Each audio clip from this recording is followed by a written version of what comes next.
Hello, welcome to the session 2 of our webinar today, joined by Esther Ahn, Ye Jin Kim. Hello, Ye Jin, Esther, how are you? Good. Hi. How are you?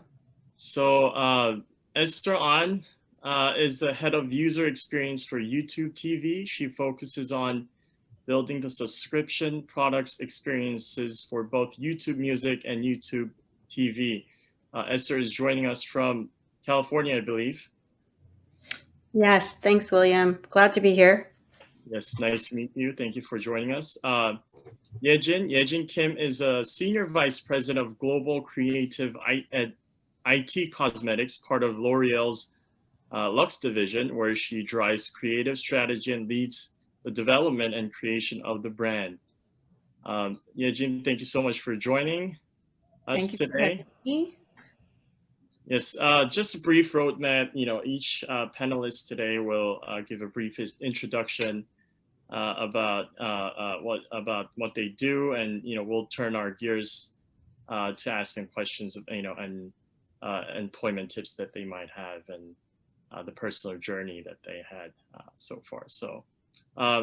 Esther, I guess we'll start with you with your brief presentation whenever you're ready.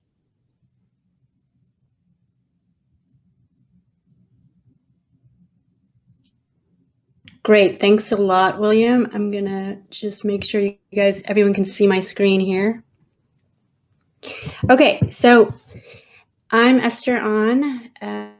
Happy to be part of this panel with Ye Jin today. I feel honored to be able to speak and hopefully can provide some insights. My role right now is I'm the head of user experience at YouTube TV. So YouTube TV is a little bit different from regular YouTube, although we're part of the same company I work on. It's a subscription TV, live TV service that we offer for users, and you can see here on the screen some of the experiences there. I manage a team of designers, researchers, and content strategists, and we are focused on product areas including YouTube TV, as well as building out the sports vertical on YouTube. I am based out of the Bay Area over here, close to San Francisco. Prior to working on YouTube TV, I worked on YouTube Music. So I've been at the company for a little over 4.5 years, and I've been really focusing on creating the paid experiences, premium subscription experiences on YouTube. And so music was a project that I worked on for many years, where we redesigned and launched a new music experience. And recently, Google Play Music is now sunsetting, and so this is one music service for Google that is offered. For those on this live stream that are not as familiar with what UX or user experience is, it's a process used to create products, and we're really thinking about the experience of our end users and how to make the experience meaningful and relevant.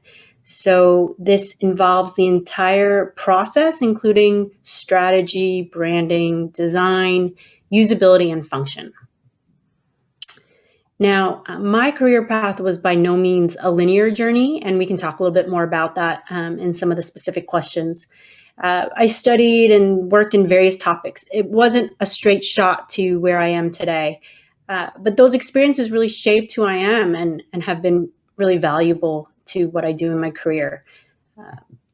Initially I started out studying architecture, and that was a decision after trying out many different subjects, but architecture was what I invested in and spent some time detailing out blueprints. If you look really closely at this image, a lot of my time was actually detailing some bathrooms as an intern, so really trying to find my way.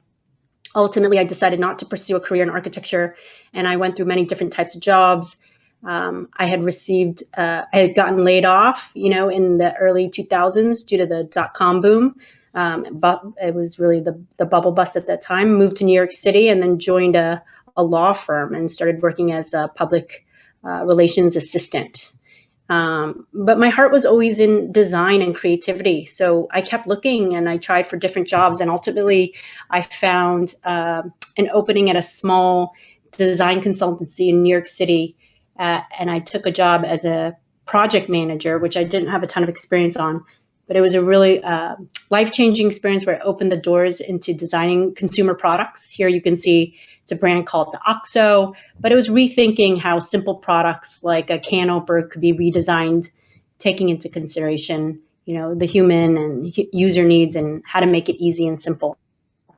And then ultimately started joining other design companies and working for other industries, including healthcare, and worked on several different programs for them. And then ultimately, I'm where I am today with over 15 years of experience, maybe 20, I don't know, I've lost count. But I think what I've been really focused on this year, it's been a tough year for many people, I'm sure on this call, is just overall balance. As a manager, I oversee teams, but it's also about balancing everything, doing what's best for the product as well as for individual career growth. It also means developing work-life balance, as I'm a mom with 2 kids. So this has been a real focus of mine for this past year. And that's the end of my slides. So I will hand off to Ye Jin. Thank you, Esther. And, thank you for having me in this valuable time. I think, let me just, explain like who I am, I guess, introduce myself. So I'm the head of global creative at IT Cosmetics. And it became a part of L'Oreal. As you know, it's a big French beauty company. I oversee packaging and digital, social and branding, video and visual merchandising, retail design, and creative operation and production. Anything you can think of that you see in the store from a one brand. So I was, born in Seoul, and I left when I was 15 to go to study in London and Paris. And I went to college in LA and moved to New York 2000.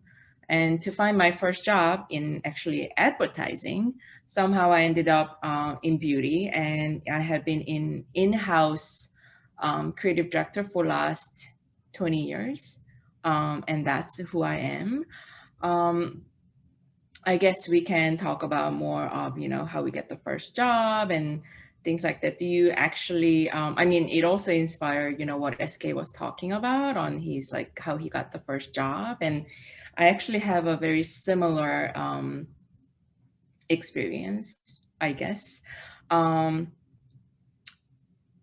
finished my school at 2000 in LA, and I was like, okay, now it's time to go to New York. And did I have any idea of, like how tough it will be?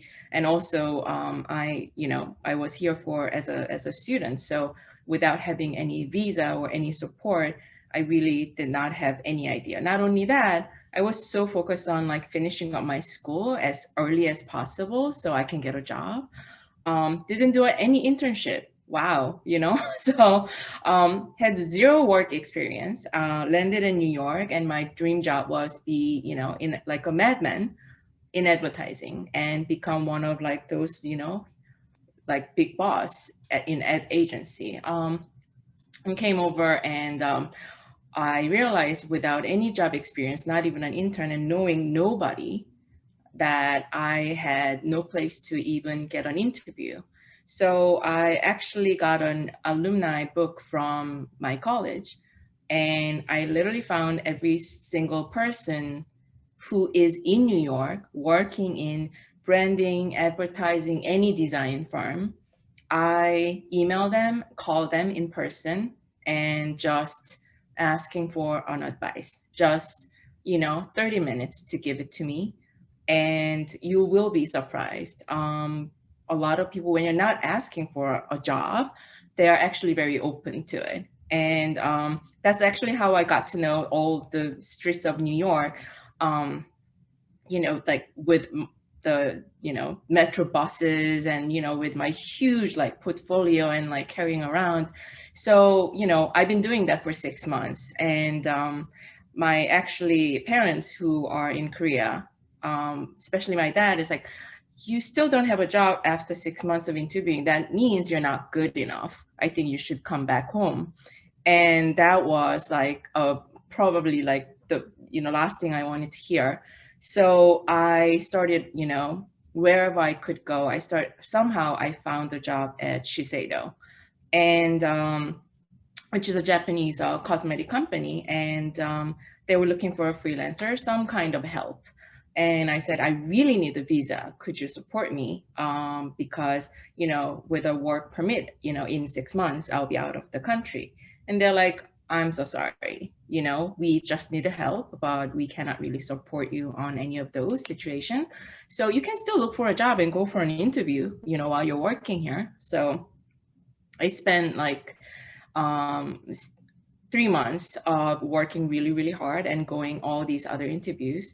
So I actually ended up getting a job at Jail Advertising, which is in Korea. So I just got a job. Literally on that same week, I got an offer from Shiseido that they wanted to hire me as a full-time. And I was like, okay, this is like the biggest decision I have to make. All my dream was like living in New York and become one of those like, Sex and the City kind of a career woman.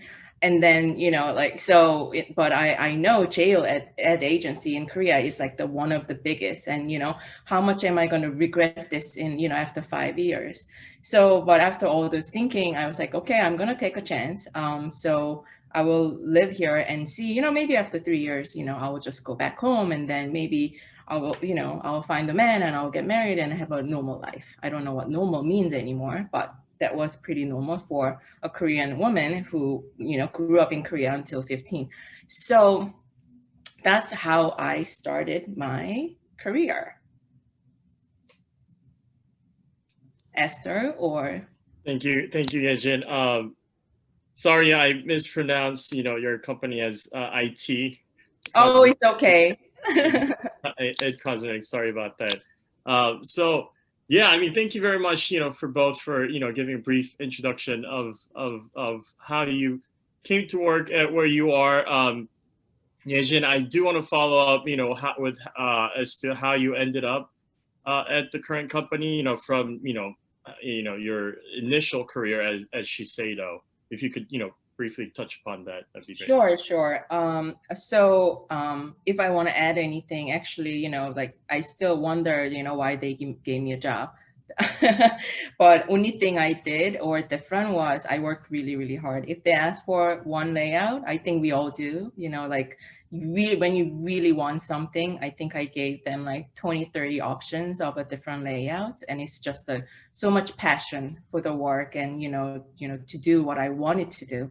So I think that's how I got a job, and I was there 4.5 years, and it was amazing experience because I had a boss from Japan, and they were so detail oriented, and I just learned so much from my boss who came from Japan, and who was like kind of telling me like, Ye Jin, I don't understand, when you're junior, why are you going home at 5? When I was your age in Japan, I worked until like midnight, and that was not good enough. I was like, I don't know, I want to have a life.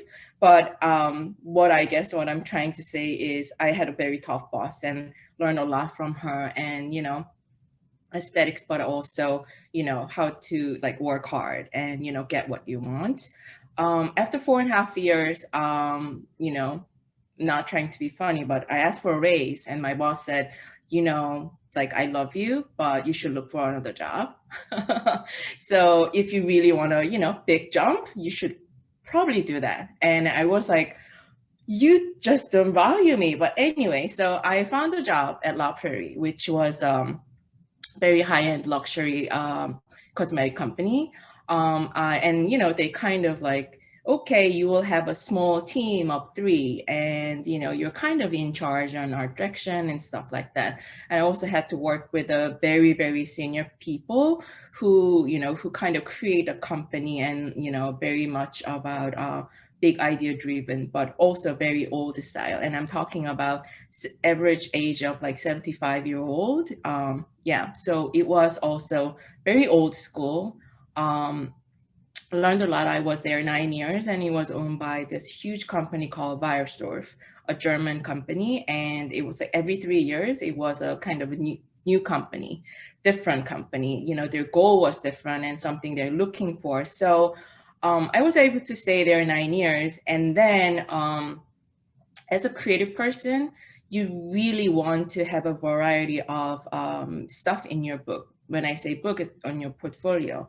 And I really wanted to get away from department store and, you know, $500 cream. It's just like, it's, you know, I want something really different. So I went to a Bliss. It's a spa, originally a spa company, and they have a beauty product.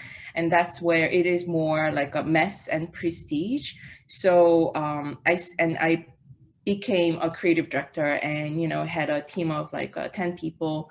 And that's where I kind of most, you know, became like in charge of something and leading the team, and really learned a lot in those 3 years of this different, I guess, consumers, you know, Sephora and Ulta and all those different markets, because I used to be all in like department store places. So then, of course, I found this company called It Cosmetics. And I'm sure a lot of people may not know now even, but they were huge in QVC, which is, you know, TV shopping company. And I kind of heard about it in the industry, but I really did not know. And I went there and I fell in love with my boss and my partners who I'll be working with. And I could really see what I can do in this company to, you know, to make this company next level.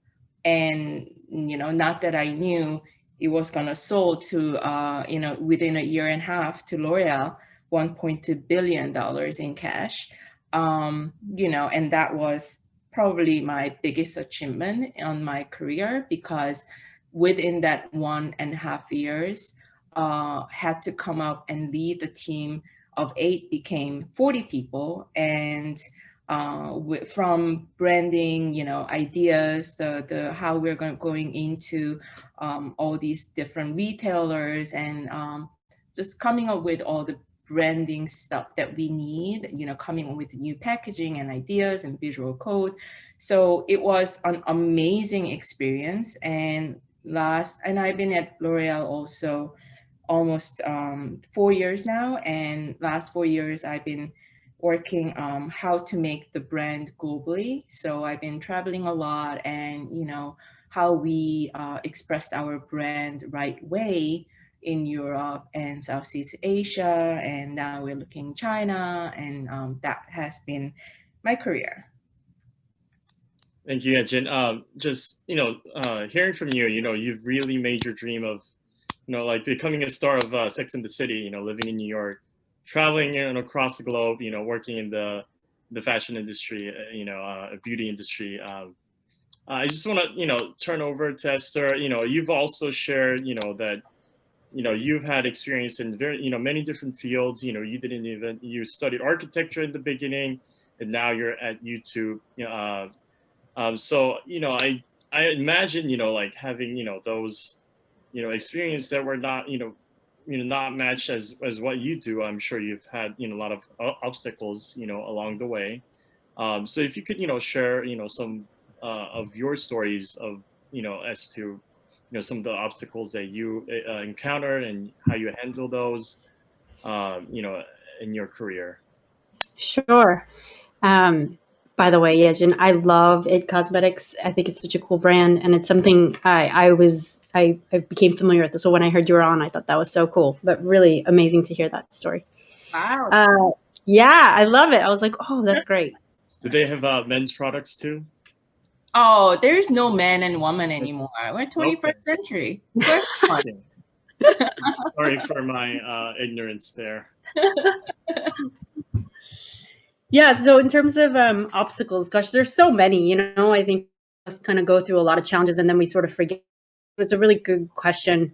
I think probably one of the big ones I went through was when I worked in design agencies, more smaller agency style. You work very much with teams, you work with a client, you get to travel, short engagements, or maybe at most 1 year, and then you move on to another project.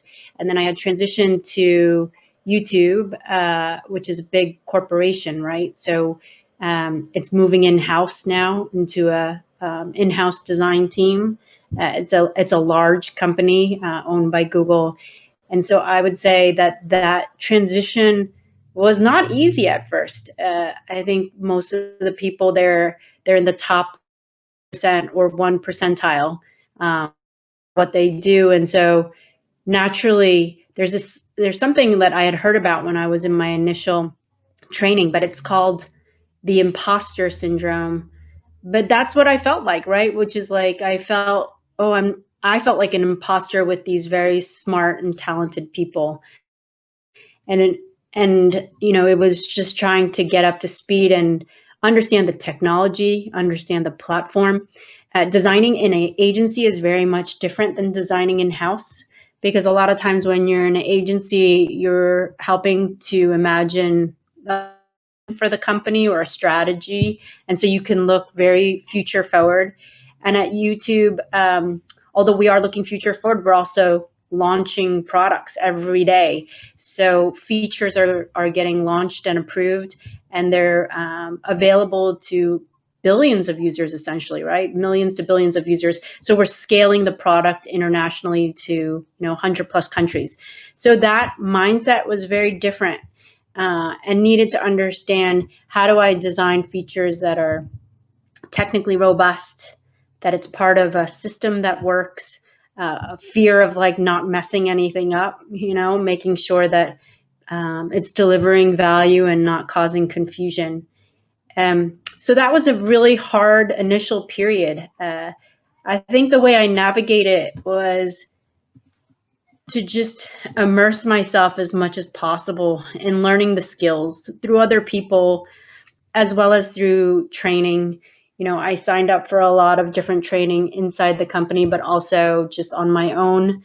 I went to a lot of workshops to figure out how to just get better at strategic thinking, and really make sure I was at the top. Ultimately, it was really building the trust of those people on my team as well as those above me. I think it's this notion of managing up and managing down. It's really important to be doing both, because you need to make sure you're being really fair and transparent and helping people underneath you be the best that they can be. That's, I think, my biggest mission. But at the same time, I have to make sure I am gaining visibility and influence over many of our top executives and leadership within the company. And so it's constantly finding that balance. But again, like, I think a lot of people, when you're first starting out, either a new job or entering a new company type of environment, you may feel that feeling of not being good enough or maybe not smart enough. And I would say that is a very common feeling across so many people, and doesn't matter what company you're at. And it's almost like the biggest obstacle you have is overcoming yourself, and just believing in yourself and really putting in the effort to feel confident in your communication skills, in your craft, and what your specific area of focus is. Thank you, Esther.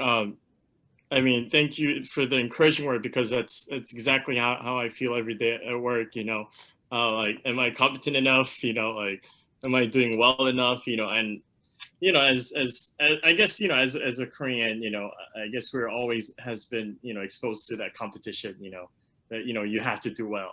So that is very encouraging. Thank you. And I guess just to touch upon that, and to elaborate. I guess, you would have something that you want to say, to, I guess a lot of people in our audience today who are, about to, embark on their career or in college, if you, have things that, that you want to share, things you wish you had known when you started your career, or things you could have changed, if you could share some of those. I guess maybe you can go to Ye Jin first. Thank you. I mean, I totally actually agree with Esther and what William is saying. I'm going through the same thing, and you think it will end, and can I ever managing just down? Like, is that time ever gonna come? But but it's like dealing with the people. Like you leave the job because of people, actually, not because of the work, right? And that has been also, like, I completely agree with you, and that's like everyday learning, still learning what that is, and how to be better. But yeah, I totally agree with you. So then what I like, simple answer, what I really wish I would have known is that if I had a mentor, I also was afraid. I didn't even know like how to ask for help, to be honest. And again, that kind of goes with like, this Korean mentality of, you kind of have to figure it out yourself, and, you will, and, if not, you're not strong enough and you're not good enough. So I made a lot of mistakes, when if you look at my resume, I know it looks pretty perfect, but so many mistakes on those times. And when I changed my career and how I changed my career, and, my next level, how I, get my, raise, and, what is the next step. I really wish I had a mentor and I didn't know how to ask for it. And, probably, when I got a job at It Cosmetics, that was, after like 15 years of my career, I realized I need a mentor. So I reached out to people who I used to work with and really asked them, they know me also, they work with me, so they know who I am, and I could really ask for straight questions and everyday, like struggles. And you would be very surprised, like how everybody opened their arms and, tried to give you as much, help they could. So yeah, that is something I could share with people. And, that's why also when I had this chance, I'd love to mentor anybody who asks, my advice or what I've been through, so that's what I'm also trying to do. Yeah, 100% on that as well. I think as Koreans, we always feel like we can figure it out on our own. I noticed that a lot with other Koreans that I work with. It's, a sense of pride and also a sense of just being hardworking. But the idea of being proactive to find an advocate, a sponsor, a mentor, it's basically someone that will give you guidance, is so critical. And I wish I had done that earlier. Another area where I think I could have, if I gone back in time, is that I think we tend to look at so many different areas and then want to be perfect at everything. The notion of, I call it like a T-shaped model, but if you envision the letter T, you're really kind of going into a depth, some skill or area of expertise. I think it's important to develop that and invest time in building whatever that is, whether that's design, whether that's engineering, whether that's business. And then with that, then you start to look at across those, because you have one very specific skill set, but then you want to be able to understand how to think with all the other team members you'll be working with. So even as a designer, you want to understand the business aspects. You want to understand the technical aspects. You don't have to know everything about it, but being able to be well-rounded across will help you get a seat at the table, will help your ideas stronger, and they'll be more rationale. And so although I think this notion of a, like, I can do everything and be everything, and maybe the future will be more roles emerging like that, my personal experience is that being able to have something that I could really lean into that is an expertise or specialty really helped me in my career push. Thank you, Esther. Yes, switching gears a little bit, I want to talk about your specific industry because, I'm sure many people in our audience are, very much interested in, going into, either beauty industry or in the tech companies. So If you can, just to share, a little bit about how has the industries changed since you started, and where do you see the industry going in the future? Especially in the pandemic era, there has been a lot of changes, with the hiring and recruiting as well. So if you could, share a little bit about that, that'd be really great. Ye Jin, do you wanna go ahead? Sure. So beauty industry is very competitive. Did it change? Yes, it's getting bigger actually. It is something, if you really look at it, for the creative people, it is actually a great place to be because it is getting bigger. Simple answer, like, whether economy is good or bad, women and now also a man need a lipstick to make themselves, feel better, look better, and that will give them a confidence. So it's very competitive place. It is very fast paced too. And now, of course, the whole pandemic kind of pushed all of us to be more digital focused. Of course, that has been a focus for a lot of different industry, but it really within last 7 months, I think even just looking at us and our, a lot of different brands at L'Oreal, that we really accelerated, like how we can win in this online businesses and how do we connect offline, online together. So that has been actually amazing. And that's where it will, go more, of course, connecting like, what you experience in the store and then what you actually really, finding information and looking, like searching all these different competitors online will be, of course, the key. But industry-wise, I think beauty, a lot of consumers, they're also highly educated now. So it is not about just, beautiful women and smiling with, holding a product anymore. There has to be a strategy, and it goes same thing, like just because you're a designer, it doesn't mean you are making just something beautiful images. It has to be the way you will be successful is learning and knowing consumers and what is the strategy, why am I selling this product, what is the difference, and these are the questions you have to work with your cross-functional team and marketing people. But it is always train yourself, like thinking you are more than a designer, you are a strategic thinker is the key.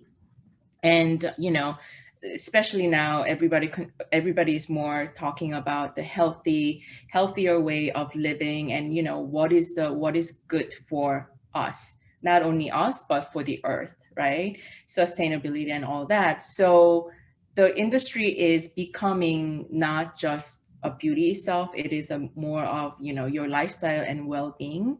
And so I think it's a good news. There are more and more spaces, a lot of different people are needed and, different experiences. So, people can implement that. I think that would be my answer. Thank you very much, Ye Jin. Esther, do you have any insights on your industry? Yeah, I mean, the technology industry in general is constantly shifting. I don't think we are not designing singular products anymore. Everything is connected, right? And so as we think about tech or even video platforms, it's really thinking about more of a system mindset. So what I mean by that is, think about before it was like, okay, I need an interface for my phone, or I need an interface for my TV, and that's what we're going to design. It's like buttons. But now it's like, you could imagine there's wearables. You have your watch, and you're using that to track your heartbeat while you exercise. And then maybe you're listening to music while you're exercising, and that's detecting your heart rate and then changing the tempo of the music you're listening to help you get a better workout. And then maybe at the end of the day, you're sitting down in front of your TV and you get, a dashboard of your activity throughout the day.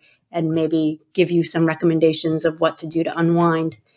I think it's now about enabling people to achieve goals, ultimately, is what technology is trying to do. Some of it is sometimes good and some of it can be harmful. You know, we have to be really careful about wellness and health and, you know, the screen time, overabundance of that, and just overall like trust and safety of news. So these are all the different challenges that are happening with the industry that I'm in. It's complicated and really exciting at the same time because it's constantly shifting.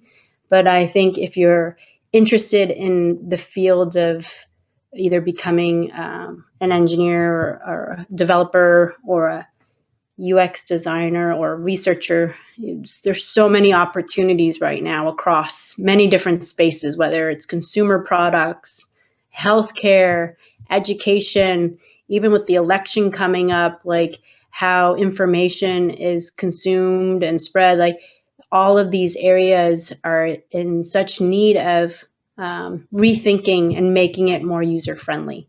So I think that these are really interesting areas for people to explore.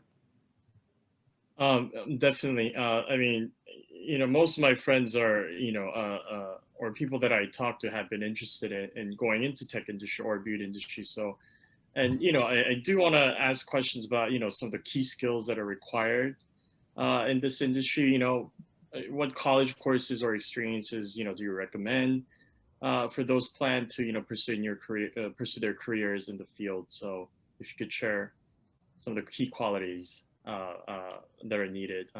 Ye Jin, if you wanna go ahead. Yeah, first. sure. I think, of course, the designer. So I mean, I started, you know, to be honest, when I was young, I was very like trained, like a trained painter, and you know, like drawing all those, you know, typical Korean education of, you know, drawing like, you know, 5,000 sculpted, you know, the figure, and you know, that's how they measure the creative, which was one of the reasons why I got out of Korea. That to be a designer, I think, you know, of course, you start with the creativity that you have inside, and I think, can it be trained? As somewhat, I think, but my honest answer is, I think you have to born with it a little bit. You know, half of it you kind of, you know, and also the interest and aesthetics and you know, having this like amazing eye for details is, you know, I think something you kind of have to have. The colleges, you know, yes, that you go for and train for, you know, these different design programs and how to use, you know, kind of, you know, learning the tools, how to express your design aesthetics and, you know, thinking. But I also saw so many people in the industry who are so good at with the basic, you know, like, you know, learnings that like tools that they have. When you can be appreciating the beautiful things, and you know, but at the same time think big and think about strategy and like what I want to say, what I want to communicate it. Do I think, you know, we have to, like, people has to go to, you know, master degrees and, you know, getting another, you know, 2-3 years of, you know, student loan?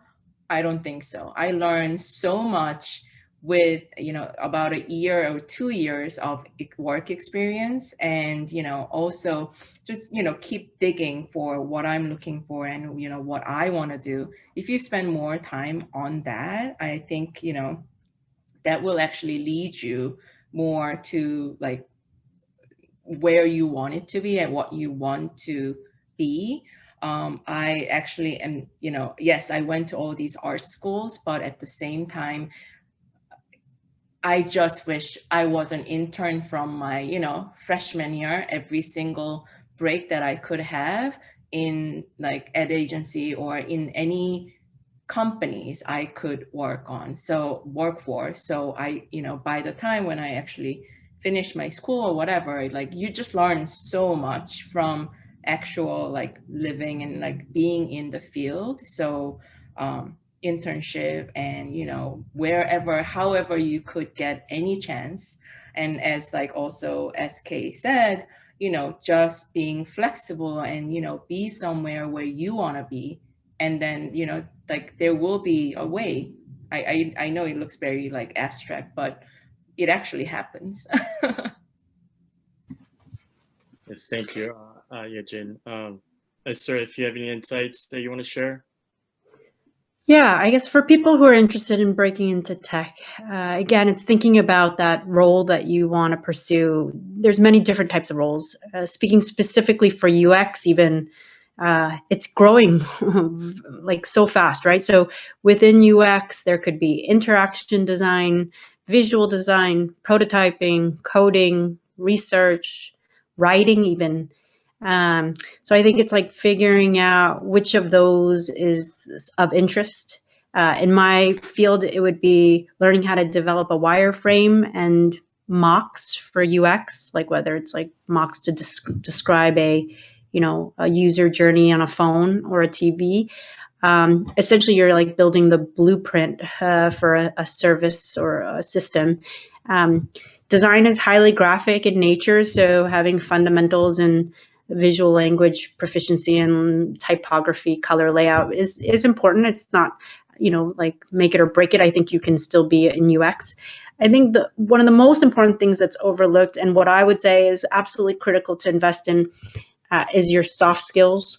What I mean by that is learning how to communicate effectively. How do you articulate yourself? How do you communicate your ideas so that other people can understand and come along? Collaboration is the second really utmost critical skill. I don't think that any job or role can be successful unless you understand how to collaborate with other teams and other types of people. The way that tech is right now, it's extremely cross-functional. By what I mean by that is design, engineering, marketing, business are all working together towards a common goal. So collaboration is going to be really of utmost importance. I think empathy, what I mean by that is really understanding other points of view. In UX, the most important skill is that you're understanding the needs of your end user. What are the challenges that they're facing? How can you think about that? Put yourself in their shoes. But empathy for other people you work with. Sometimes your colleagues you might not agree with, or bosses that you think are micromanaging, but always just being able to see other perspectives will help you, I think, succeed in your career. My God, can I just add to that, because I 100% agree. And as a designer, I struggle a lot, and I think I'm still learning, because at the end of the day, you're selling your idea to all these other people, marketing people, sales people. And I just wish, I actually had a class, speech class, how to talk to other people and persuading other people. Maybe William can, give us some tips, because he's a lawyer. That's what you do every day. And that becomes critical. More and more you go up higher and higher in your career. It is all about that, working with other people and persuading and like selling your ideas. So at a certain point to your career, like 10 years hit, whatever, my portfolio speak for what it is. But after that, I realized it is all about communication. So that is a great point. Yeah, I totally agree. And that's something that I always struggle myself, because I grew up in Korea, so English is not my first language. So having to convey your ideas in a second language, which is English for me, is a difficulty that I come across every day in my work. But I do echo that it is very important. It's for me, it's pretty much all of my work. How to persuade or communicate with others. Speaking of job applicants, and I assume a lot of our people are in our audience. Some of them are international students who are studying here.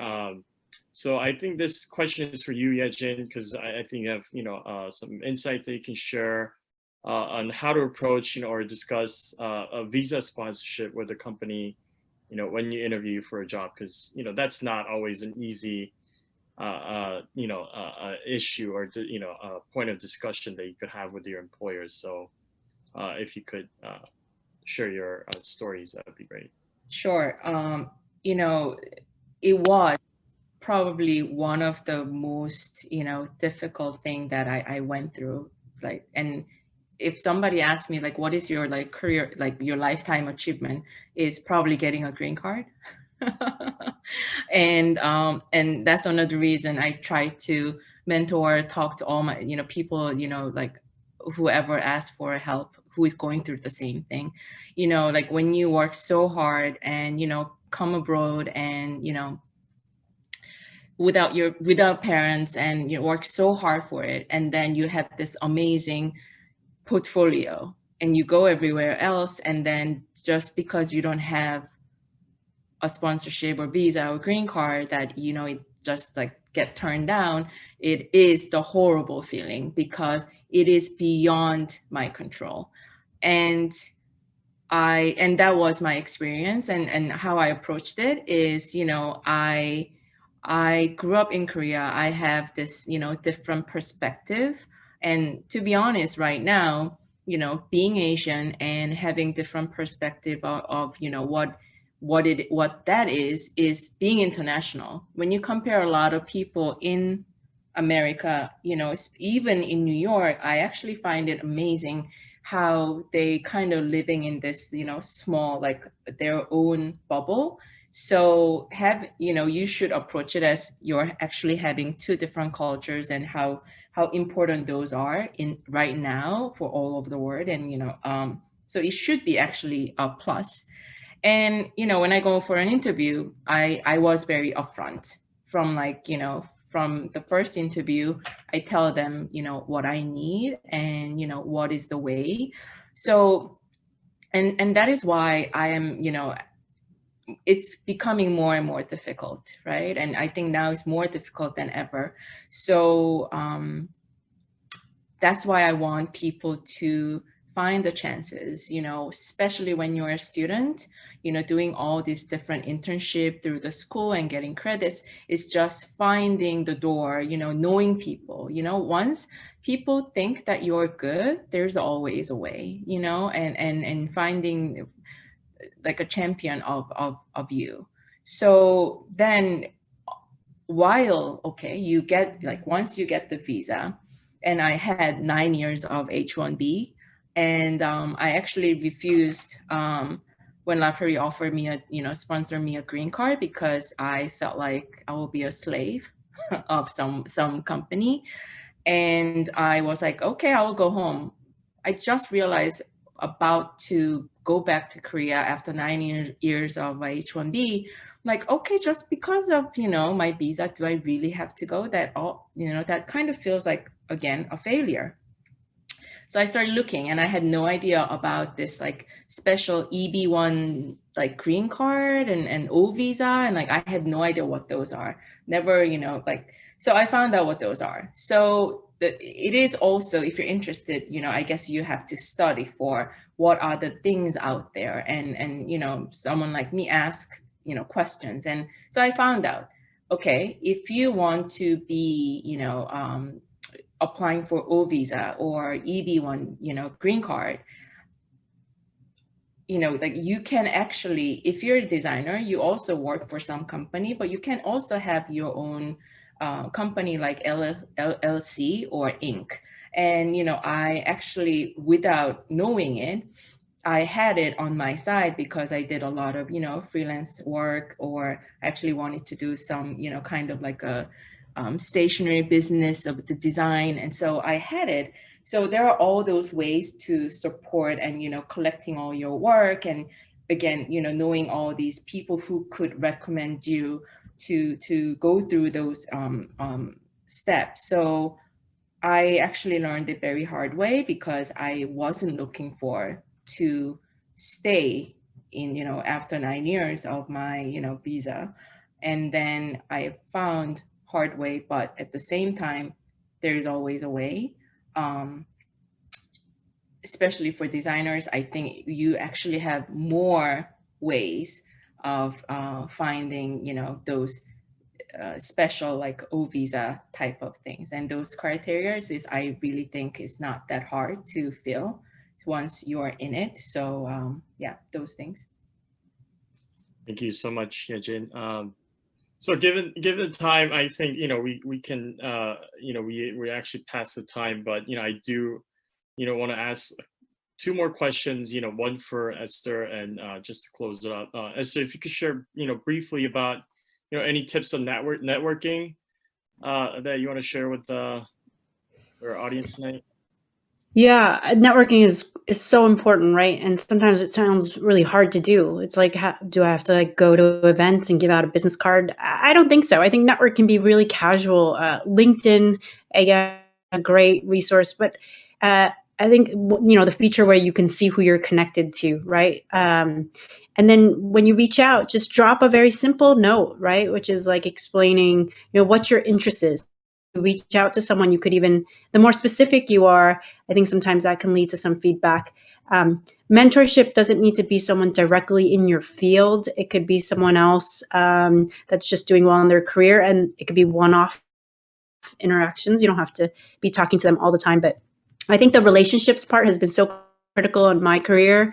Everyone that I have come across in my life that's either worked below me or above me has come across me again. The design industry and the tech industry starts to merge, and you start to see a lot of the same faces. Preserve your relationships. Always be good to people around you, no matter what. I think that's the most critical thing. And then, keep those connections for those people. They'll always be like, I think, top 5 throughout your career that you really respect and admire, and do your best to maintain a connection with them throughout the year. Check in and see how you can deliver something of value to them, rather than it being about what they can do for you. Think about how you can provide some value or insightfulness for them, and that relationship will be really useful in the end. Thank you so much, Esther. How open are you guys about people, like cold messaging you on LinkedIn? Is that something that you're okay with, or for both of you? Yeah, I'm good. I think my LinkedIn is there. I'm spawned, but I will get to it. But yeah, I'm happy to take any questions there. That's great to hear. Yeah, me, of course. I think that's very great to hear, and I think some our audience might be reaching out to you, but hopefully for further questions, I'm sure that would be a great connection moving forward for everybody. So just to close off, if you guys any last word of advice for people watching this webinar, Ye Jin, do you have any? I mean, I know it sounds very boring, but just really believe in yourself and trust yourself. I know it is hard. Every day is another thing that you have to deal with, and it's a struggle. But I think if you really believe in what you love, what you do, I mean, first of all, you have to find what you love to do. And I think I'm very fortunate that I am still doing what I love to do, which is creating something from nothing. And when I'm in like photo shoot, and when some campaign came out, I was like, wow, okay, it reminds me, like, this is why I'm doing it, when there are 100 other things that I hate about. But so just think where you come from, what you want it to be, and if you're following that, just make sure that you're doing what you love, and trust yourself. And I think also think outside, everybody's saying it, but really try to be think big, and what is outside the box. And it is just the basic, which is so hard to do actually for every day. So that would be my advice. Thank you, Esther. Yeah, I would build off that. Finding and true to the topic or area that interests you is always a really good rule of thumb. Keeping that passion. And then I know SK said this earlier in his talk, and it inspired me, but just being positive and hopeful. There will be many setbacks in your career. I know I've experienced not getting that dream job, And everything happens for a reason. It's really about how you respond and how you move forward. And ultimately, all of that will pay off. Thank you so much, Ye Jin, Esther, for spending time with us today and sharing your insights. I have a lot more questions that I want to ask you, of course, but given the time, I think we'll have to say goodbyes. So this program webinar is co-hosted by the Korea Society and KOTRA as part of the K-Move program. And just to give you a brief introduction about K-Move, K-Move is the South Korean government's national project that supports overseas employment of talented young Koreans. And as part of this project, KOTRA provides complimentary career consulting services, including resume editing, immigration lawyer consulting, and professional career coaching services. And moreover, KOTRA performs free job placement services both for companies that seek to recruit Korean young professionals, as well as for those who wish to advance their careers in the US. It seems like an amazing program to me. So please contact KOTRA for further information. And if you also like to rewatch this webinar or share with friends or family, you can see the video at koreasociety.org website. Again, thank you, KOTRA and Korea Society for hosting this event. And thank you very much, Esther, Ye Jin, for your valuable insights. Thank you so much. And thank you for everybody watching this amazing program. Thank you very much. Have a good night.